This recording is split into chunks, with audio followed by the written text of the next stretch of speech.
Welcome to Sabbath School with Miss Lana. Today we're going to learn a little bit about Balaam and his donkey and what happened with that. But first, let's start with prayer. Dear God, thank you for this day and that we can come and learn more about you and how you can use anything around us, even our animals, to help get your message across and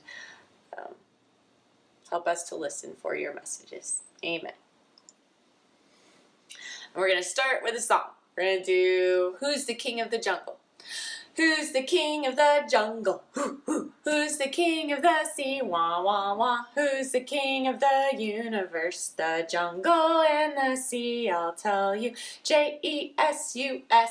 Yes, he's the king of me. He's the king of the universe, the jungle and the sea. All right.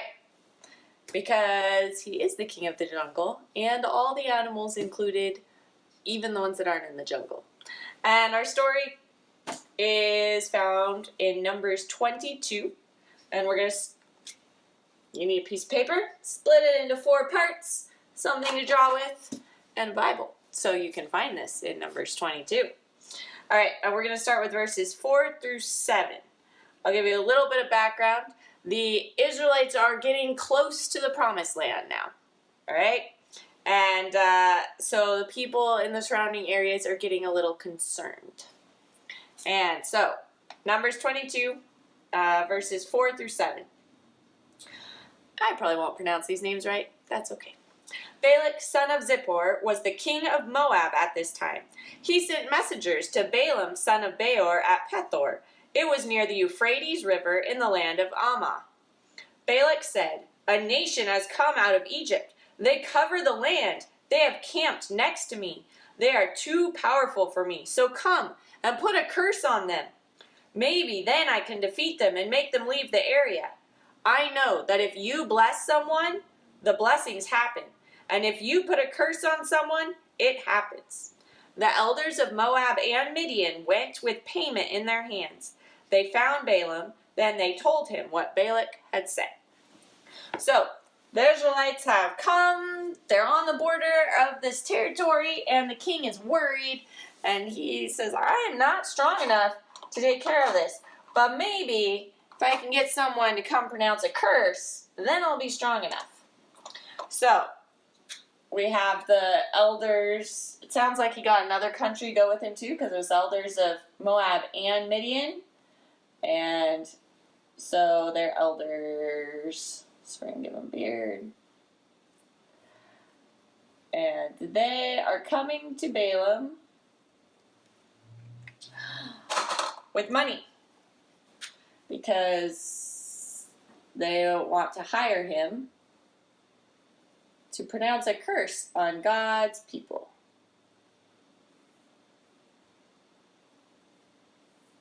All right, so here they are with the money, and here's Balaam, and he's looking at that money. He'd like that money.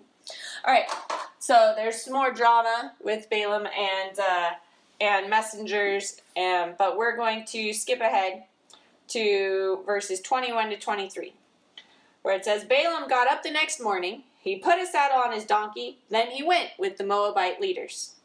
But God became angry because Balaam went. So the angel of the Lord stood in the road to stop Balaam. Balaam was riding his donkey, and he had 2 servants with him. The donkey saw the angel of the Lord standing in the road. The angel had a sword in his hand. So the donkey left the road and went into the field. Balaam hit the donkey to force her back on the road. So, we have our road here. And in the road, we have our angel standing with a sword.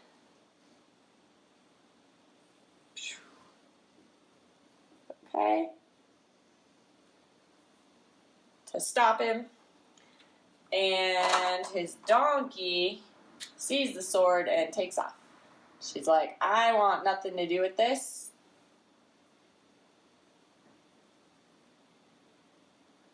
And so this is stick figures. And Balaam's on the donkey. And he's not happy. And he hits her with his stick. Okay. And then, so he gets the donkey back on the road, right? And then verses 24 and 25. Later, the angel of the Lord stood on a narrow path between two vineyards. There were walls on both sides. Again, the donkey saw the angel of the Lord. So the donkey walked close to one wall. This crushed Balaam's foot against the wall, so he hit her again. Okay, so we have our path. This time I'm kind of doing a top view, and this is a wall, right? And again, we have our angel of the Lord is here with the sword. And Balaam's on his donkey here, and his foot gets bumped against the wall because she can't run off, and so she's trying to go around this angel, and so his foot gets crushed. And he's not happy, so again he beats her. Alright, let's find out what happens after that. So now we're at verse 26. The angel of the Lord went ahead again. The angel stood at a narrow place. It was too narrow to turn left or right. The donkey saw the angel of the Lord, so she lay down under Balaam. Balaam was very angry and hit her with his stick. Then the Lord made the donkey talk. She said to Balaam, "What have I done to make you hit me 3 times?" Balaam answered the donkey, "You have made me look foolish. I wish I had a sword in my hand. I would kill you right now." But the donkey said to Balaam, "I am your very own donkey. You have ridden me for years. Have I ever done this to you before?" "No," Balaam said. Then the Lord let Balaam see the angel. The angel of the Lord was standing in the road with his sword drawn. Then Balaam bowed face down on the ground. The angel of the Lord asked Balaam, "Why have you hit your donkey 3 times? I have stood here to stop you. What you are doing is wrong. The donkey saw me. She turned away from me 3 times. If she had not turned away, I would have killed you by now, but I would let her live." Then Balaam said to the angel of the Lord, "I have sinned. I did not know you were standing in the road to stop me. If I am wrong, I will go back." The angel of the Lord said to Balaam, "Go with these men, but say only what I tell you." So Balaam went with Balak's leaders. All right, so again, there was the angel of the Lord with the sword.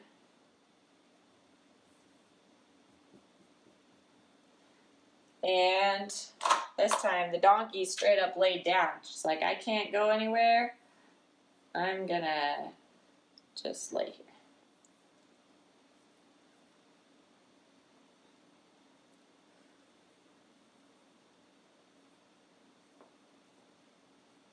Okay? And Balaam was beating her, and she asked him, "Why are you doing that? I haven't done this before. Can you think about it?" And then he saw the angel, and he got off, and he said, "If what I'm doing is wrong, I will go back." Alright, so we have the king sent people with money to get Balaam, "Come curse these people for me." But they're God's people. So God's not going to let them be cursed. And you can read more about the drama that happened with Balaam and then, if you want to. And then, but Balaam wanted that money. So he set off. And he went with them. And an angel of the Lord came to stop him. But Balaam's donkey knew about the angel of the Lord, and she saved his life 3 times, running off, squishing his foot, and laying down. and for her payment she got hit. But then her mouth was open and she was able to talk, and she asked Balaam, "Why are you doing this? This is not my normal behavior. You should pay attention." And then his eyes were opened and he saw the angel, and the angel essentially told him, "Your donkey was saving your life. I would have let her live and killed you."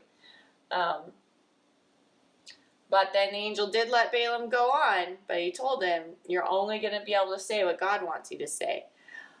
And God doesn't want him to curse his people. So Balaam didn't end up getting the money in this case anyway. And so it's interesting because God can use our animals, and God can even use people who are set out against us, because Balaam was setting out against God's people, and God ended up using him to bless his people. And so it's important to keep in mind that if we're walking on God's side and he is protecting us, he can use even those who are determined to be against us to be for us. And he can use our animals to take care of us too. And our challenge this week, it's Father's Day tomorrow. So gather all the stuff that you hopefully have been preparing over the week and give your dad a good Father's Day. All right? Let's bow our heads. Dear God, thank you for Sabbath again, and thank you for this reminder that you are in control and you are able to use even the animals around us to help things go well for us. And I ask that you just go with each one of us and help us to see you working in our lives and help us to give our dads a good Father's Day. Amen. Bye.